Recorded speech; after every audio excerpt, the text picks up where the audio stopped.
அதிகாரம் 22.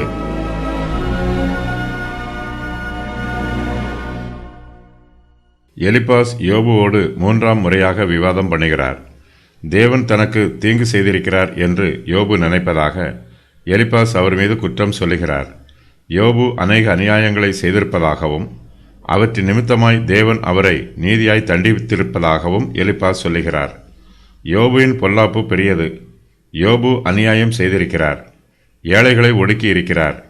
யோபுவினிடத்தில் தெய்வ பக்தியும் தெய்வ பயமும் விசுவாசமும் இல்லை என்று சொல்லி எலிப்பாஸ் யோபுவின் நிலைமையை பூர்வ காலத்தில் வாழ்ந்த அக்கிரம மாந்தரோடு ஒப்பிட்டுச் சொல்லுகிறார். யோபு தன்னுடைய பாவத்திற்காக மனம் திரும்பினால் தேவன் அவரை ஆசீர்வதிப்பார் என்றும் அவர் இழந்து போனது எல்லாவற்றையும் தேவன் திரும்பவும் கொடுப்பார் என்றும் எலிப்பாஸ் ஆலோசனை சொல்லுகிறார்.